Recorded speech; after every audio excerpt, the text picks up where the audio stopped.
Salut, 117e revue de la semaine. Ça fait un bail, hein. Il fait une chaleur à crever dehors, donc je vais vous parler du climat. Mais avant ça, une information. Nous sommes le 24 juin 2020. Dorénavant, je dirai la date et elle sera marquée sur la vidéo.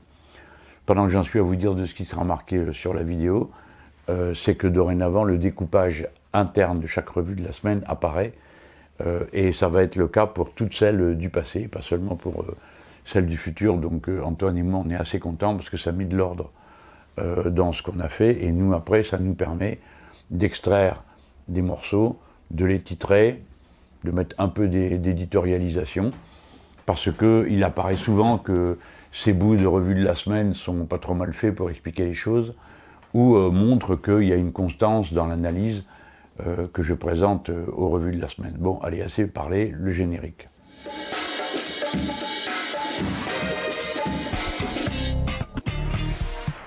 Bon, je commence par vous parler du climat, parce que comme notre actualité est surchargée par des événements eux-mêmes dramatiques hein, au sens littéral du terme, c'est-à-dire il se passe des choses, elles s'enchaînent les unes dans les autres, vous savez bien, il y a la crise sociale, et en ce moment la question de la manipulation de la justice par le pouvoir macroniste, dont je vous parlerai après. Donc tout ça a un peu tendance à nous faire perdre de vue ce que pourtant nous avons sous les yeux. Peut-être parce que nous l'avons sous les yeux, nous le voyons moins. C'est le réchauffement climatique.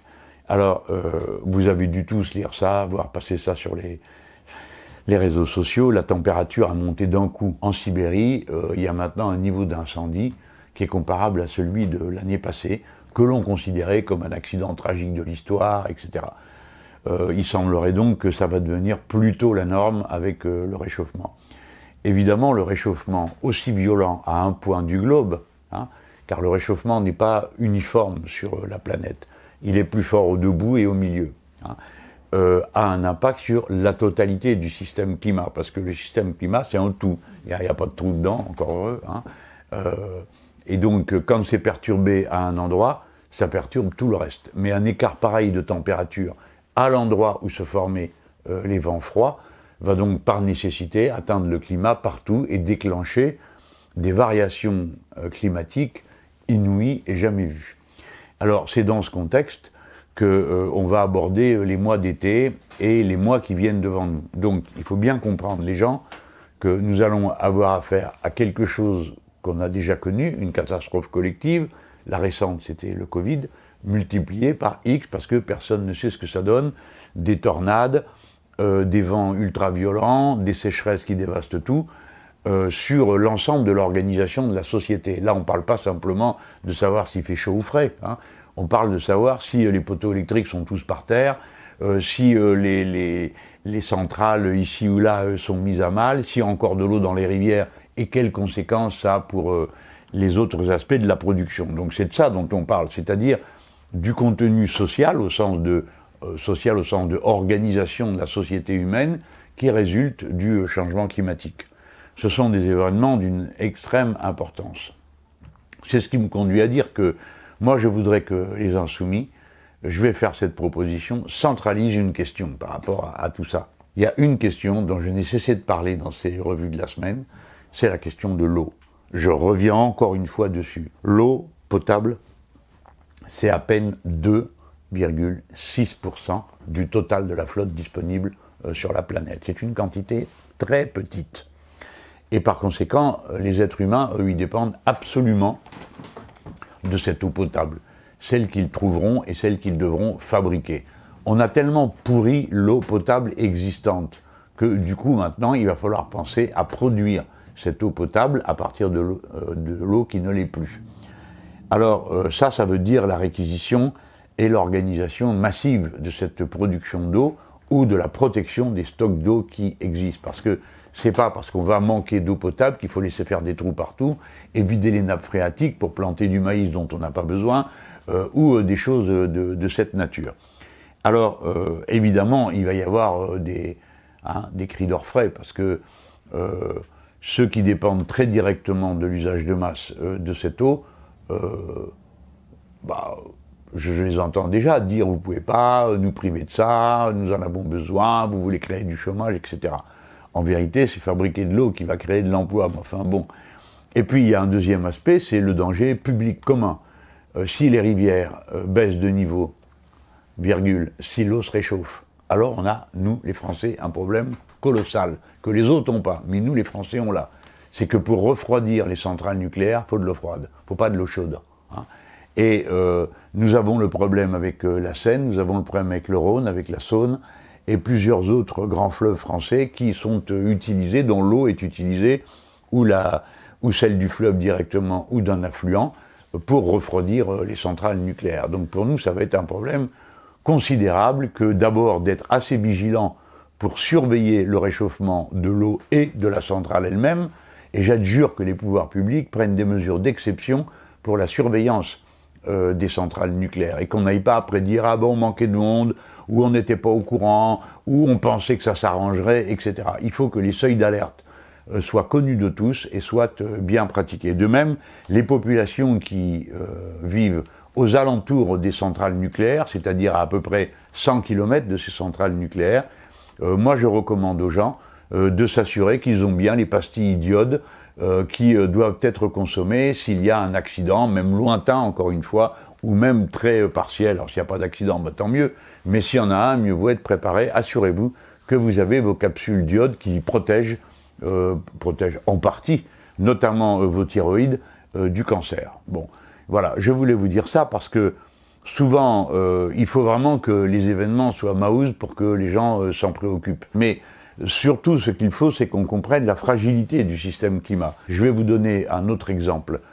Vous savez que ce qui perturbe tout, pour nous, dans notre zone en France, et comme dans les autres pays de même type de modèle économique que nous, c'est la surface qui est imperméabilisée, c'est-à-dire le fait qu'il n'y a pas moyen qu'il fasse plus frais, vu qu'on a mis partout ou du béton, ou du goudron, et toutes sortes de choses qui absorbent et conservent la chaleur, qui fait que le soir il fait encore plus chaud que le jour, parce que tout ce qui a absorbé la chaleur le rend dans l'atmosphère.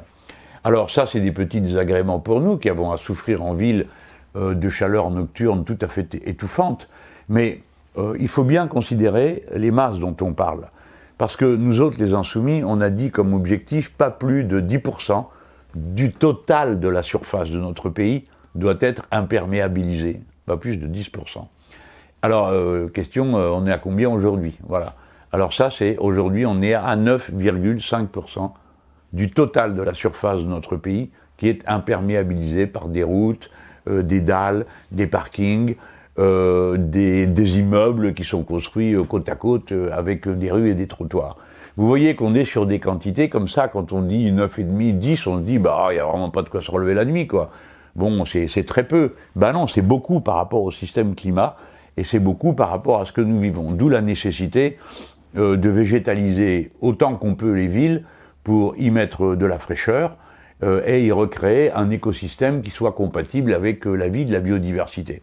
Alors vous avez vu d'ailleurs que sitôt qu'on a recommencé à circuler de tous les côtés, on a retrouvé à nouveau des oiseaux morts au pied des arbres, et à nouveau on a les autres méfaits de la pollution qui sont là. Moi, mes yeux ont doublé de volume pendant quelques jours, alors que bon, tout se passait jusque-là tout à fait normalement, et j'ai donc compris que oui, bon, cette fois-ci pour de bon, je sais que je suis devenu allergique aux particules fines, et peut-être au mélange avec le pollen, encore que je ne vois pas où est le pollen autour de chez moi, vu que les marronniers sont plus en fleurs.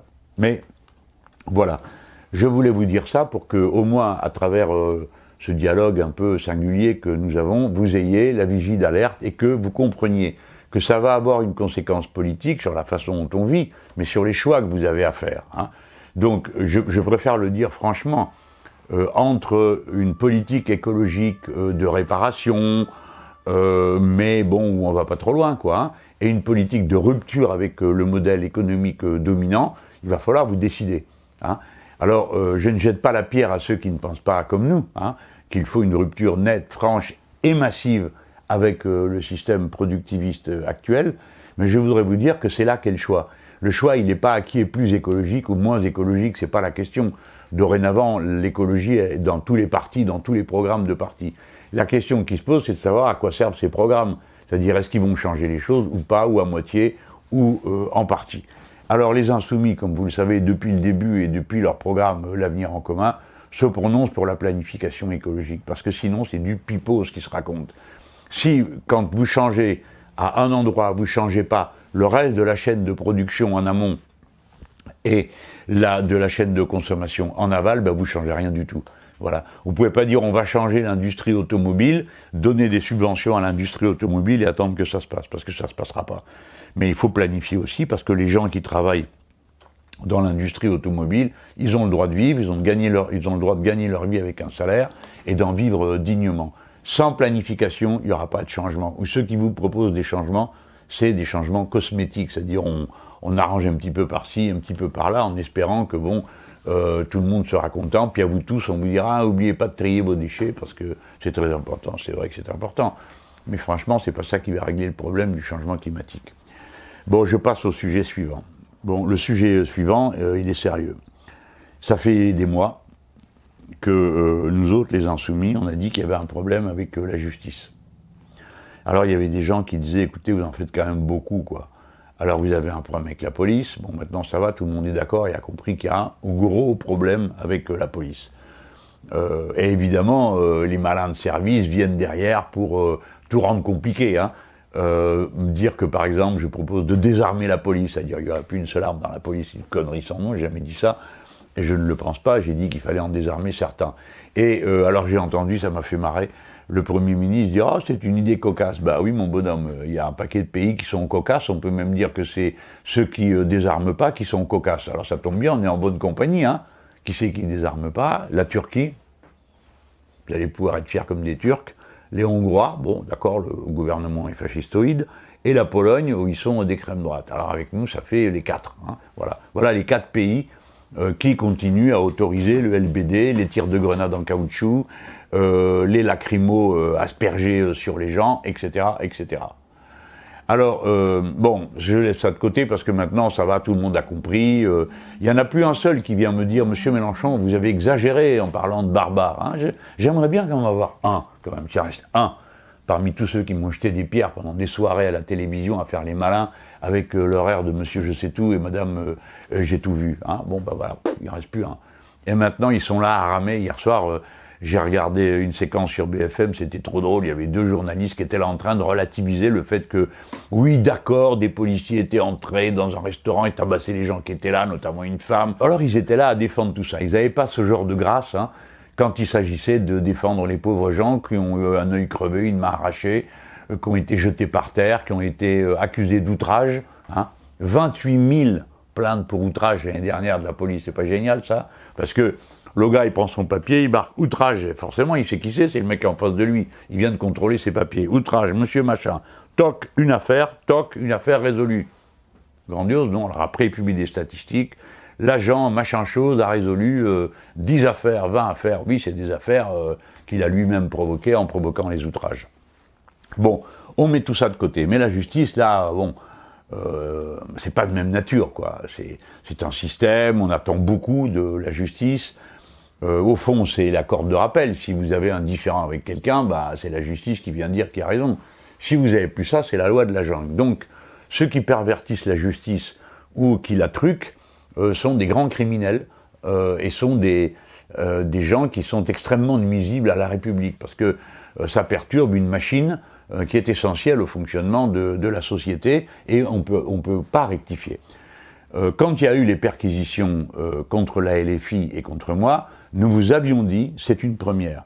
Attention, c'est un signal qui vous est donné. Hein. Quelque chose est en train de déraper. Ce quelque chose, c'est ces juges qui vont... C'est Madame Champruneau, elle est la procureure du parquet général. C'est une ex-socialiste qui a commencé sa carrière au cabinet de Ségolène Royal. Puis ensuite, à la faveur, j'ai bien dit faveur, elle est arrivée jusqu'à être procureure de la Guadeloupe. Et comme elle était la seule femme candidate pour être procureure de Paris, eh ben, Hollande, dans l'avion, en revenant de la Guadeloupe, a dit, bon, on va la prendre, elle, puisqu'on la connaît.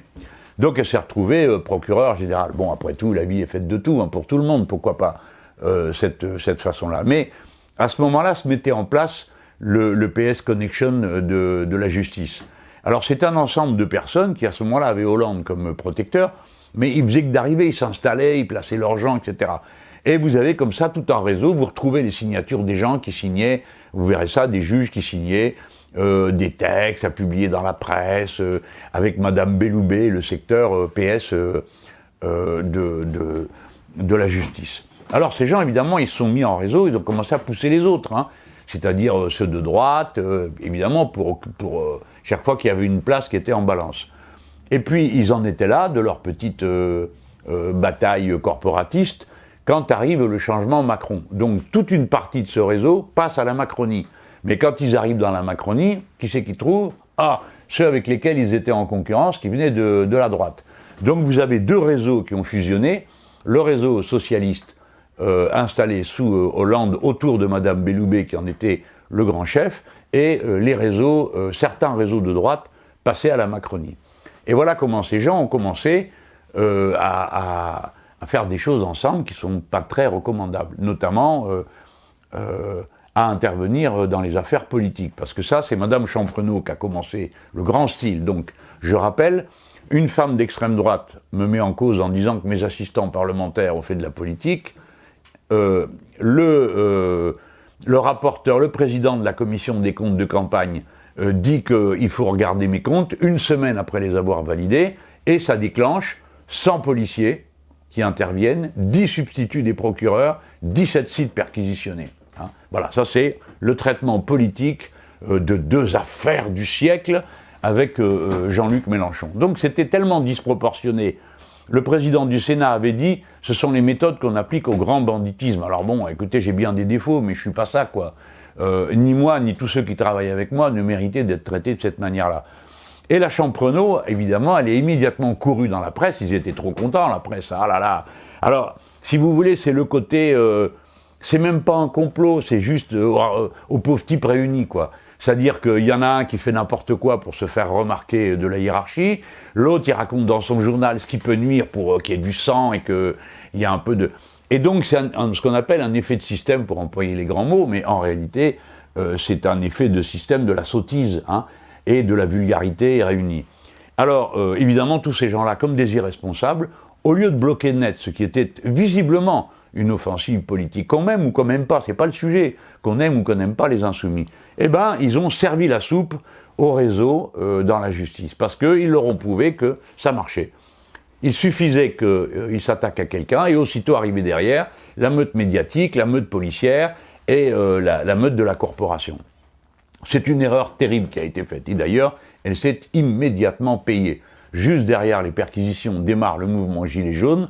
La répression a été d'une violence totale, policière, impunie, et la magistrature, qui avait senti passer le vent du boulet, Madame Belloubet est allée elle-même dans un tribunal pour dire qu'elle exigeait la plus grande fermeté, et à l'heure à laquelle nous parlons, il y a encore 800 gilets jaunes qui sont en prison, qui ont été condamnés parfois au milieu de la nuit, les juges tranchés jusqu'à 5h à 6h du matin. Et les grands démocrates, les défenseurs de la liberté, qui d'habitude sont là pour nous jeter des pierres et crier Venezuela en cadence, hein, ceux-là, ils étaient aux abonnés absents. Ils voulaient pas, pourquoi? La première fois, parce qu'ils étaient trop contents de voir Mélenchon et ses amis en difficulté. La deuxième fois, parce que comme ils ont peur du peuple et qu'ils avaient peur des gilets jaunes, ils étaient trop contents de les voir partir en cabane. Voilà, point, c'est QFD. Alors, on en est resté là, mais le vice a prospéré, parce qu'il a été encouragé. Ce sont des affaires énormes qui se sont enchaînées. D'abord, c'est le cas de M. Fillon pendant l'élection présidentielle. Encore une fois, il ne s'agit pas de savoir si on aime M. Fillon ou pas. La question qui est posée, c'est de savoir si on est d'accord pour que, quand c'est une campagne présidentielle, la justice soit utilisée pour ressortir des dossiers, en amener d'autres et les porter à un paroxysme pour être certain de foudroyer le candidat. C'est exactement ce qui s'est passé pour M. Fillon. Si vous regardez les dates, c'est le moment à peu près où Bayrou rejoint Macron, donc lui donne ce petit souffle d'air qui a commencé à le faire monter, notamment à me dépasser moi. Et puis ensuite, vous avez l'affaire Fillon, qui foudroie le candidat de droite. Pas tant que ça d'ailleurs, parce qu'à la fin, il a quand même fait 20%. C'est dire la puissance de la vague qui portait cette candidature. Et on peut dire que les trafics de Madame Champrenault, parce que la procureure qui pousse la responsable du dossier à aller plus loin, qui n'arrête pas de lui demander des précisions pour connaître les détails, etc., c'est cette Madame Champrenault qu'on va retrouver ensuite dans les mauvaises actions contre la France insoumise, et qu'on va retrouver dans une autre mauvaise action. Celle-là, elle est très spectaculaire. C'est une affaire qui concerne un des plus proches collaborateurs du président de la République. C'est certainement un personnage aussi important que le Premier ministre lui-même dans l'organisation de la vie quotidienne de l'État, le secrétaire général de l'Élysée. Et cet homme avait un problème dans une affaire quand il était au ministère de l'économie. Des membres de sa famille étaient concernés par une transaction financière et dans laquelle on pouvait penser que lui avait eu partie liée, puisqu'il était responsable de ce type de questions au ministère de l'économie, dont le ministre à l'époque était M. Macron. Passe le temps, Macron devient président de la République, et l'affaire suit son cours. Elle est au parquet national financier, qui ne traite que des affaires, comme on dit, sensibles.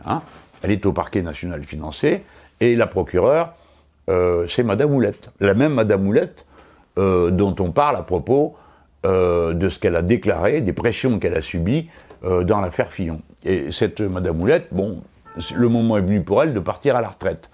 Donc, comme elle est procureure du parquet national financier, vous imaginez que ce genre de choses, vous faites pas un pot de départ et puis le lendemain on passe à la suite. Bon, non. Quand quelqu'un de ce niveau dans l'appareil judiciaire s'en va, il faut faire très attention que dans le vide, il n'y ait pas des affaires qui passent à l'as, qu'il n'y ait pas des méli-mélos qui sont pas souhaitables du point de vue de l'impartialité de la justice. Donc, on confie à celui qui s'en va le soin de nommer la personne qui fait l'intérim. Bon, donc on nomme quelqu'un pour faire l'intérim. Qu'est-ce qu'il fait l'intérimaire ? Il s'arrange que la maison continue à tourner, que les dossiers qui sont cloisonnés restent cloisonnés, des choses qui concernent le fonctionnement de la justice. Puis il en fait pas trop, il dit pas, comme c'est moi l'intérim, je fais ce que je veux. Non, il a plutôt tendance à en faire très peu, parce que c'est ce qu'on lui demande d'ailleurs, pour assurer la transition avant qu'arrive le suivant. Alors là, Madame Oulette, comme d'habitude, elle s'en va à la retraite, donc elle dit, je vais nommer quelqu'un. Et là-dessus, coucou surprise, coup de téléphone, rebelote Madame Champrenault, la revoilà, qui dit, ah non, c'est pas vous qui désignez, c'est moi. Et elle nomme quelqu'un qui pose problème à Madame Oulette. Parce que Madame Oulette dit, écoutez, déjà, je suis pas d'accord, c'est moi qui devrais le nommer, pas vous. Et deux, vous nommez quelqu'un qui est parfait, dont la probité n'est pas en cause, dans ce que je suis en train de dire, mais quelqu'un qui se trouve qui suivait une affaire, qui aurait pu avoir une connexion, enfin bref, des trucs de justice auxquels ni vous ni moi, on ne comprend toutes les subtilités, mais qui ont une très grande importance dans le cours de la justice. Et voilà donc une intérimaire choisie par Madame Champrenault qui est là. Madame Oulette s'en va, elle est à peine partie, que tout d'un coup, oh merveille, arrive une lettre du président de la République à propos de cette affaire Keller. Une lettre du président de la République. Et je vous dis que M. Keller, on avait pris toutes les précautions pour qu'il soit mêlé à rien. Ah non, ça peut pas le faire, ça. Ça peut pas le faire. Il est président de la République. Il est donc le suprême magistrat du pays. C'est le premier magistrat, c'est lui. Il est le garant de l'indépendance de la justice. Donc il ne peut pas lui-même intervenir dans une procédure judiciaire, et qui plus est, pour donner une instruction particulière sur une personne en particulier. Ça, c'est absolument interdit depuis la loi qui a changé tout ça et qui interdit même au garde des Sceaux, c'est-à-dire le ministre de la Justice, de dire dans telle affaire, monsieur machin, vous poursuivez, l'autre là-bas, vous le laissez tranquille. Non, le ministère donne des instructions générales. Et moi, je trouve que c'est bien, sauf que les instructions générales, j'aimerais qu'elles passent à l'Assemblée nationale pour qu'on puisse en parler. Mais c'est instructions générales, pas d'instructions particulières. Donc, le président de la République, il commet deux mauvaises actions en écrivant. La première, c'est qu'il n'a pas à écrire parce qu'il est le président de la République. La seconde, c'est qu'il déséquilibre l'instruction, parce qu'une instruction, c'est à charge et à décharge. Mais vous allez voir, c'est pas fini. Donc il a commis deux lourdes fautes. Là-dessus, les gens qui sont dans l'affaire, et la procureure nommée par intérim sur ordre de Madame Champrenault et du réseau Belloubet, regarde à nouveau tout le dossier, il y a une belle lettre du président de la République, on réécrit le compte-rendu général sur l'affaire, et on dit que puisqu'on a reçu la lettre du président de la République qui dit que tout va bien, donc tout va bien, et quick, le dossier est classé sans suite. Alors ça, c'est du jamais vu. En plein été, un intérimaire d'une fonction qui décide de classer sans suite un dossier super sensible. Donc voilà la troisième indication que la justice a été manipulée dans cette histoire. Hein. Alors là, quand même, ça commence à faire beaucoup pour une seule équipe et un seul homme. Alors, comme si ça suffisait pas, voilà qu'il y a des petits curieux qui ont dit, mais on aimerait bien avoir cette lettre quand même, elle est cotée. Cotée, ça veut dire vous inscrivez dans le dossier, puis chaque pièce qu'il y a dans le dossier a une cote. Une cote, ça veut dire un numéro, quoi. Hein. Alors, il y a une cote. C'est quelle cote, votre document? Pas de cote. Le document n'a jamais été coté. Autrement dit, une procédure judiciaire a été interrompue sur la foi d'un document non coté dans la procédure. C'est-à-dire qu'il en réalité n'existe pas. S'il n'est pas coté, c'est qu'il n'existe pas. Peut-être que quelqu'un espérait que, avec le temps, les choses auraient fini par se dissoudre toutes seules et que ça irait encore mieux s'il n'y avait pas de trace écrite de la présence d'un document. Voilà. Voilà, c'est ça l'affaire en cours. Elle met en cause directement le président de la République et le réseau Belloubet dans la justice. Dont il est important de se débarrasser, et le plus tôt sera le mieux. Alors, évidemment, cette procureure générale, maintenant, plus personne n'a confiance, tout le monde se méfie, nous en particulier, parce qu'elle a menti à notre sujet. Elle est courue à la radio pour dire « Ah non, non, je ne me suis mêlé de rien ». Menteuse, il est prouvé que si. On ne mobilise pas 100 flics et 10 procureurs substitués au procureur sans que le procureur général le sache. Hein, ça, c'est pas possible. Donc elle ment. Mais ça n'a pas trop embarrassé les journalistes à l'époque. Mais elle a même dit « Ah mais nous, on ne reçoit jamais de documents qui nous permettent de suivre les enquêtes, donc nous ne sommes pas au courant. » C'est encore un mensonge, parce que récemment, un ministre de la Justice, un ex-ministre de la Justice a été condamné, et à l'occasion de sa mise en cause, on a découvert qu'il recevait des notes régulières l'informant non seulement de ce qui se passait dans chaque affaire, mais de la stratégie qui était fixée par le procureur général. On a donc là une série de menteurs et de gens qui font des combines et qui donnent des conseils, parce qu'on peut imaginer que le président de la République, ça lui a pas pris comme ça tout d'un coup de dire « Tiens, j'écris une lettre », il ne devait même pas savoir où en était la procédure. Il y a donc quelqu'un qui a été lui dire « Dites, monsieur le président, il faudrait que vous écriviez une lettre, ça nous rendrait service, ça nous permettrait de faire ceci et cela. D'ailleurs, on va nommer un intérimaire dont on sera plus certain de la tranquillité que la personne de la... » Je vous dis comme je le pense, je pense que Macron, il a suivi ce qu'on lui disait de faire. C'est pas lui qui se disait, voyons voir, j'ai noté dans mon papier que mon collaborateur, il a autre chose à faire.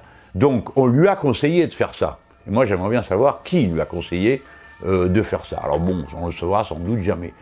Mais dans tout ça, voilà ce que je voulais vous dire. Cette affaire, elle est énorme parce qu'elle mine à la base la confiance dans une des institutions, des autorités les plus importantes de la vie d'une république. Là, on rigole pas, c'est pas la police, c'est la justice. La justice, J majuscule, d'accord ? Il n'y a pas de société républicaine qui fonctionne sans une justice dans laquelle tout le monde ait confiance. Alors, ça ne veut pas dire qu'on croit que les juges doivent être des saints, non, ils doivent juste être exemplaires.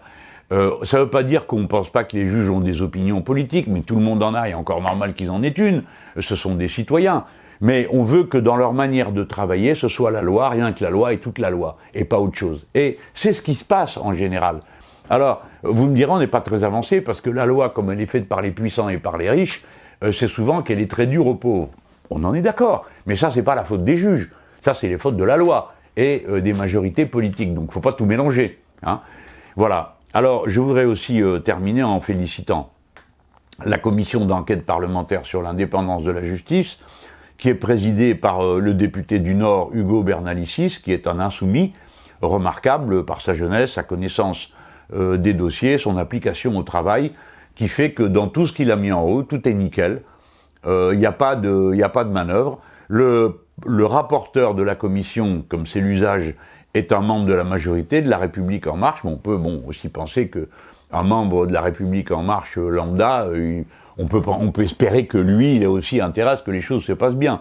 Et puis évidemment, il y a aussi le groupe d'opposition Les Républicains, il y a les communistes qui sont là avec nous, et les Républicains, eux, évidemment, c'était leur candidat, donc ils disent, voilà, vous l'avez dit que c'était une manœuvre. Et ils ont raison, c'était une manœuvre. Bon. Alors eux, ils demandent avec nous qu'on rallonge le délai de fonctionnement de cette commission à la fin du mois de septembre. Parce que là, on a obtenu 2 mois de rallonge, mais enfin, il faut quand même être sérieux, c'est juillet-août. Va-t-on convoquer des gens en plein mois de juillet, en plein mois d'août, à part nous, qui sommes convoqués par les juges pendant l'été. Hein. Bon, d'habitude, les règles de bienséance, de respect pour les autres, font qu'on ne profite pas des périodes de vacances pour convoquer les gens, pour devoir ensuite constater qu'ils n'y sont pas. Alors, moi j'espère que du coup, ça va rendre plus clair et plus simple les affaires qui sont sur notre dos. Pourquoi ? Pas simplement parce que c'est très pénible à vivre, hein, je veux que vous le sachiez. Croyez pas que c'est de la rigolade, hein, d'avoir tout l'appareil d'État sur le dos. Dans l'affaire le dossier des assistants parlementaires, je sais très bien qu'il n'y a que nous qui sommes traités comme ça. Parce qu'il y avait 17 personnes qui avaient été dénoncées par cette femme d'extrême droite. 17. On est les seuls à être interrogés, réinterrogés. On est les seuls à avoir été perquisitionnés, les seuls à qui on a pris les ordinateurs, les clés USB et compagnie. Les seuls. Et comme c'est pas mon rôle, je m'en vais pas dire qui sont des assistants parlementaires aujourd'hui, qui sont dans les élections, qui sont ou qui ont des fonctions, qui prouvent qu'à l'évidence ils font de la politique, et tant mieux, parce que moi je suis pour que les assistants parlementaires puissent faire de la politique. Hein, on n'est pas des Danois, nous. Hein, et l'Europe, ils sont complètement... C'est pas la tradition française. Alors, là, vous avez vu, il y a la Madame Avia, qui est une députée à l'REM. Alors, elle fait tranquillement, avec ses assistants parlementaires, campagne. Alors, Mélenchon, lui, il a droit à des perquisitions, il a droit à tout ça. Et vous, madame, vous vous baladez, il n'y a pas de problème. Vous, c'est bon. Hein. Pour vous, vous êtes à l'REM... vous sortez votre carte, La République En Marche, taisez-vous, rangez-vous. Alors pas de bol pour eux, cette fois-ci c'est pas nous qu'ils ont sur le dos seulement, c'est aussi les Républicains. Parce que Madame Avia, elle faisait campagne dans Paris, qui n'est pas sa circonscription, pour le compte de Madame Buzyn, d'accord ? Et puis à Paris, à part Madame Buzyn, La République En Marche et le reste, il y a aussi les socialistes, les insoumis dans le 20e, et puis il y a les Républicains. Alors les Républicains, ils sont pas contents du tout. Et porte plainte. Ah là là là là là là. Sale temps pour la Macronie. Hein. Il va falloir qu'ils comprennent que la justice s'applique aussi à eux. Et je crois qu'en ce moment, les juges en ont ras-le-bol de servir de courroie de transmission à tous ces gens. Ils ont envie un peu de montrer que la loi est la même pour tout le monde. Alors après, les autres, on verra. Mais pourquoi je parle de nos affaires ? Parce que vous avez compris comme moi, comment ça se fait que depuis 2 ans, il ne se passait rien ? Alors, 100 personnes contre nous, il fallait, disait Champrenault, créer un effet de surprise. Mais qu'est-ce que vous vouliez trouver par surprise, Madame Champrenault ? L'argent du Venezuela, de Cuba et de la Russie. Je connais vos histoires. Hein, parce que dans vos machins, tout le monde parle. Et vous savez quoi, madame ? Il y a des insoumis partout. Partout. Donc, le monde entier est équipé d'oreilles. Je sais ce que vous cherchez, et vous n'avez rien trouvé, et vous ne trouverez jamais rien, parce que nos comptes sont parfaitement à jour. Mais je sais aussi ce que vous voulez faire. La même chose qu'à propos de la procédure de rébellion, parce que nous avons protesté quand on a été perquisitionné. Vous vous êtes arrangé pour que les auditions aient lieu en pleine campagne européenne, et vous avez donné les procès-verbaux à des journaux pour qu'ils les publient, dans l'Express 1 semaine avant l'élection, et dans Le Monde 4 jours avant, sur une page entière. C'est ça votre plan. Votre plan, c'est de me tomber dessus si je suis candidat en pleine campagne présidentielle. De pouvoir convoquer Mélenchon chez le juge, qui sait, de pouvoir le mettre en examen. Et vous vous dites, hein, en vous frottant les mains, c'est bon pour ma carrière tout ça, je vais progresser. Il y a un problème, c'est que vous mentez, que cette fois-ci on vous a pris la main dans le sac, qu'on sait que vous intervenez d'une manière excessive, alors c'est peut-être légal, mais c'est excessif, que ce que vous avez fait dans le dossier Colère est suspect, que ce que vous avez fait dans le dossier Fillon est suspect, et que ce que vous avez fait dans notre dossier à nous est coupable. Alors, évidemment, tout ça va finir par se voir. Tout ça va finir par se savoir. Parce que contrairement à ce que vous croyez, Madame Champrenault et Madame Belloubet, la justice n'est pas à votre disposition. Les gens qui sont là, ils ont aussi une carrière, ils ont des protections, et ils ne sont pas à votre disposition pour massacrer vos adversaires politiques à la déloyale comme vous êtes en train de le faire. Alors il faut que vous le sachiez, on vit ce moment très important dans la vie de la République. Et vous avez tous sous les yeux ce qu'est la Macronie. Et encore, je ne vous raconte pas tout parce que je m'en garde des petites poignées, parce que je veux toujours donner au pécheur la possibilité de sa miséricorde. Bon, je vous ai raconté tout ça, vous suivrez les épisodes suivants en regardant la chaîne parlementaire, parce que la Madame Champrenault et Madame Belloubet, ils sont convoqués devant la commission pour l'indépendance de la justice. Hein. Alors on va voir, parce qu'à mon avis, il y en a qui sont là dans cette commission, ils n'ont pas l'intention de se laisser faire, hein, vous savez. Alors ça sera intéressant. Retenez bien son nom, Champrenault. Vous regardez dans le dérouleur de l'Assemblée nationale, et puis vous pourrez suivre. Alors, sauf si il demande le huis clos. Parce que beaucoup de ces gens aimeraient mieux qu'on ne parle pas d'eux, qu'on ne les voit pas, qu'on n'entende pas ce qu'ils disent. Hein. Ils font des saletés, et puis ils espèrent que ça ne se voit pas, que ça ne se dise pas. Donc, comme ces gens vous méprisent, il est possible qu'ils demandent à ce que vous ne puissiez pas le voir. Bah, moi, vous saurez qu'ils auront voulu que vous ne le voyiez pas. Et s'ils ne veulent pas qu'on les voit, c'est qu'ils ont quelque chose à cacher. C'est logique, hein, c'est une même phrase. Hein. Si vous ne voulez pas que je le voie, c'est que je me cache. Ça, on comprend. Bon. Donc si elle ne veut pas que vous les voyez, c'est qu'ils sont en train de se cacher. Et s'ils se cachent, pourquoi? C'est parce qu'ils ne peuvent pas montrer quelque chose. Quoi? C'est ce que la commission va déterminer. Allez, j'arrête avec ça, réfléchissez bien à tout ça. C'est des moments assez importants de l'histoire de notre pays que ceux où à la fois on va au-devant d'une crise sociale, à la fois on va devant un changement climatique majeur, et où les institutions centrales qui maintiennent en quelque sorte la confiance de la société en elle-même et dans ses règles, sont toutes les deux viciées de l'intérieur par une petite bande de gens qui se sont appropriés les principaux leviers de l'État. Ça crève le cœur, mais si on n'en parle pas, ça ira pas mieux. Et si on en parle, il y a une chance que ça aille mieux.